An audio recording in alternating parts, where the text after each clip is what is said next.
Hello बच्चों, चलिए इस प्रश्न को देखते हैं। एबीसी एक समबाहु त्रिभुज है जिसकी प्रत्येक भुजा a सेंटीमीटर हो, तो सिद्ध कीजिए कि त्रिभुज का शीर्ष लंब बराबर होगा √3/2a। सबसे पहले हम बात करते हैं इस प्रश्न में मुख्य अवधारणा की बात करते हैं। हम जानते हैं कि किसी भी समबाहु त्रिभुज का प्रत्येक कोण कितने डिग्री का होता है?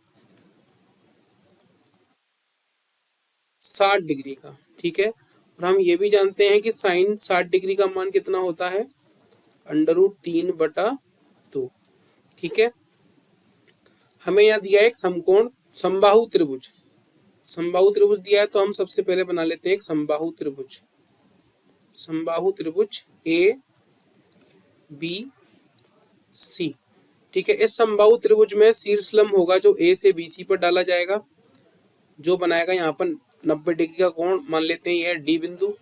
ठीक है, इसमें जो प्रत्येक भुजा है वो है हमारी यहाँ पर ए, तो ये भी ए होगी और ये भी कितनी होगी? पूरी ए होगी, बी से सी तक। ठीक है, ये 90 डिग्री का कोण हो जाएगा। चूंकि समबाहु त्रिभुज का प्रत्येक कोण 60 डिग्री होता है, तो बी का मान कितना आ जाएगा? 60 डिग्री, और इस वाले कोण का मान बचेगा 30 डिग्री त्रिभुज एबीडी में। ठीक है, तो हम बात करें अब समकोण त्रिभुज एडीबी में। एडीबी की बात करते हैं, समकोण त्रिभुज। ठीक है, तो यहाँ पर कर्ण क्या कहलाएगा?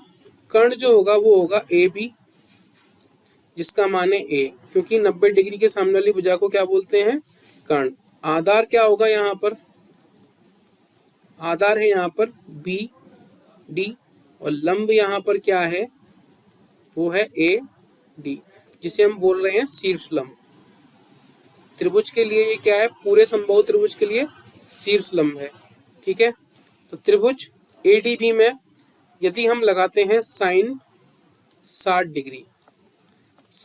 डिग्री इस कोण के लिए, तो साइन का मान होता है लंब बटे कर्ण। तो यहाँ पर लंब का मान है एडी और कर्ण का मान है ए बी। अब सभी के मान रख दें तो साइन 60 का मान होता है √3/2। एडी का मान यहाँ पर है हमारे पास, एडी का मान हमें ज्ञात करना है, ए बी का मान है हमारे पास ए।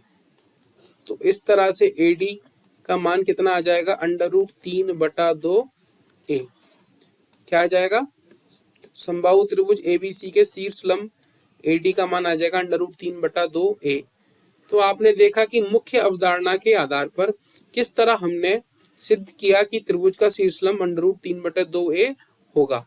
आशा करता हूं आपको ये प्रश्न समझ में आया होगा। धन्यवाद।